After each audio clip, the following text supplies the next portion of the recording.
జై శ్రీరామ్. మన ఛానల్ని వీక్షిస్తున్నటువంటి భక్తులకి, సబ్స్క్రైబర్స్కి అందరికీ సకల శ్రేయస్సులు కలగాలని పరమేశ్వరుణ్ణి ప్రార్థిస్తూ ఈరోజు ఋషి పంచమి పర్వదినాన్ని పురస్కరించుకుని ఈ ఋషి పంచమి రోజున స్త్రీలందరికీ కూడా రజోదోషాన్ని పోగొట్టేటువంటి మహత్తరమైన వ్రతం సప్తఋషి వ్రతం. ఋషి పంచమి వ్రతం అంటారు దాన్నే. సప్తఋషి మండలాన్ని, అరుంధతీదేవిని, ప్రధానంగా అగస్త్యుణ్ణి పూజ చేయాలి. వారికి ఇష్టమైనటువంటి కందమూలాదులు అవన్నీ సమర్పణ చేయడం, ఆ ఋషులకి యథాశక్తిగా ఉపచారం చేయడం, ఇదంతా కూడా మనకి ఆ యొక్క ఋషి పంచమి పూజలో సప్తఋషి మండలాలు, సప్తఋషి పూజ అవన్నీ ఉంటాయి. అయితే ఆ యొక్క ఋషుల్ని ఆ విధంగా ఉపచారాలు అవి చేయలేనప్పుడు స్తోత్రం కూడా చాలా విశేషంగా చెప్పబడింది. అందువల్ల మనం ఋషుల్ని సేవించలేని వారెవరైనా సరే ఈ యొక్క మంత్రాల్ని, తర్వాత ఆ సప్తఋషుల యొక్క శ్లోకాల్ని భక్తి శ్రద్ధలతో విని వారికి నమస్కారం చేసుకున్నట్లయితే స్త్రీలకి ముఖ్యంగా ఆ ఋతు సంపర్కమైన దోషాలు, అనగా మనం స్త్రీలు దూరం ఉన్నప్పుడు పొరపాటున దేవుడికి సంబంధించిన వస్తువుల్ని తగలడం కానీ ఇట్లా చేయడం వల్ల గొప్ప దోషం, పాపం వస్తుంది. అటువంటి పాపాలన్నీ శమిస్తాయి అని మనకి పురాణాల ద్వారా, శాస్త్రాల ద్వారా తెలుస్తోంది. అయితే ఈ ఋషి పంచమి వ్రతము, లక్షవత్తి వ్రతము ఇవి అత్యంత ప్రభావవంతమైనటువంటివి, చాలా అనూచానంగా పెద్దలతో ఆచరింపబడుతున్నవి. వ్రతాల్లో కూడా చాలా శ్రేష్టమైన వ్రతాలుగా చెప్పబడ్డాయి. అందుకోసం ఈరోజు కనీసం మనం ఆ ఋషుల్ని తలుచుకొని మనస్ఫూర్తిగా నమస్కారం చేసుకుంటే మనం ఋషి పంచమి వ్రతం చేసిన ఫలం రాకపోయినా కొంతైనా అందులో ఎంతో కొంత భాగం మనకి తప్పకుండా ఋషుల అనుగ్రహం కలుగుతుంది. మన ఏవ మనుష్యాణం కారణం బంధమోక్తయో అని మనకి పెద్దల ద్వారా, శాస్త్రాల ద్వారా తెలుస్తోంది.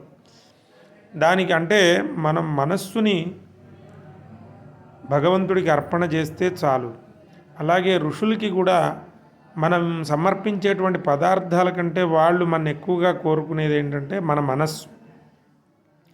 మానసవన చరవర సంచారమునిలి విమూర్తి బాగుగ పొడగనే వారెందరో, అలాగా త్యాగరాజస్వామి కీర్తించారు.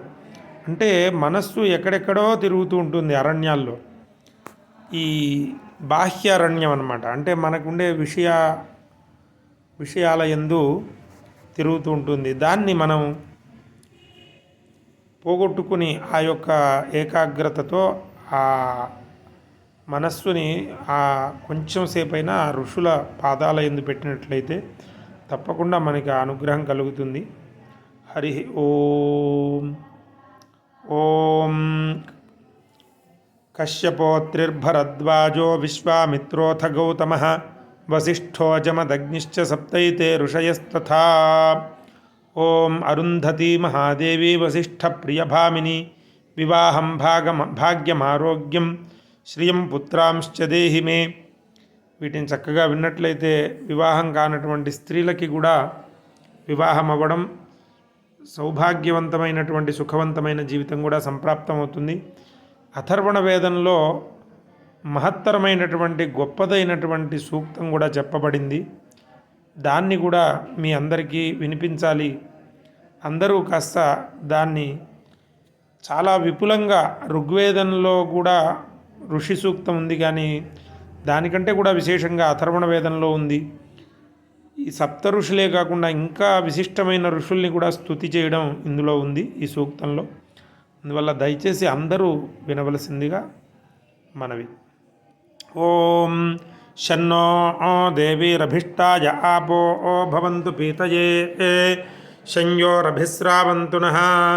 అథర్వవేద పురుషాయ నమః. శ్రీ గురుభ్యో నమః. హరి ఓం. ఓం మన్వేవాం మిత్రావరుణావృతా వృధౌ సచేతసౌ ద్రుహ్వాణో యౌ నుదేథే ప్రసత్యా వా నమవాథో భరేషు తౌ నో ముంచతమం హాసః సచేతసౌ ద్రుహ్వాణో యౌ నుదేథే ప్రసత్యా వా నమవాథో భరేషు యౌ గచ్ఛాథో నృచక్షాసౌ బభ్రుణా సుతం తౌ నో ముంచతమం హాసః యావంగీరసమవాథో యాభగస్తిం మిత్రా ఆవరుణా జమదగ్నిమత్రిం యౌ కశ్యపమవాథో యౌ వసిష్ఠం తౌ నో ముంచతమం హాసః యౌ శ్యావాశ్వమవాథో వధ్ర్యశ్వం మిత్రా ఆవరుణా పురుమీఢమత్రిం యౌ వేమదమవాథ సప్తవధ్రిం తౌ నో ముంచతమం హాసః యౌ భరద్వాజమవాథో యౌ గవిష్ఠీరం విశ్వామిత్రం వరుణమిత్రకుత్సం యౌ కక్షీవంతమవాథః ప్రోతకణ్వం తౌ నో ముంచతమం హాసః యౌ మేధా ఆతిథిమవాథో యౌ త్రిశోకం మిత్రా ఆవరుణాభుషణాంకావ్యం యౌ గోతామమవాథః ప్రోతముద్గాలం తౌ నో ముంచతమం హాసః యయో రథః సత్యవర్త్మర్జురశ్మిర్మిథుయాచనం తమభియాతి దూషయన్ను స్తౌమి మిత్రావరుణౌ నాథితో యో హవేమి తౌ నో ముంచతమం హాసః. హరి ఓం. శ్రీర్వర్చస్వమాయుష్యమారోగ్యమావేధాక్షోభమానం మహీయతే ధాన్యం ధనం పశుం బహుపుత్రలాభం శతసంవత్సరం దీర్ఘమాయుః. ఓం సప్తర్షయః ప్రథమాం కృత్తికానామరుంధతీం యద్ధృవతాగుంహనిన్యుః షట్కృత్తికా ముఖ్యయోగం వహంతి యమస్మాకమేధత్వష్టమీ. సర్వేషాం భక్తజనానాం సప్తఋషిదేవతా అరుంధతీ దేవతా అనుగ్రహకటాక్షసిద్ధిరస్తు. సమస్తమనోరథాః పరిపూర్ణతా సిద్ధిరస్తు. హరి ఓం.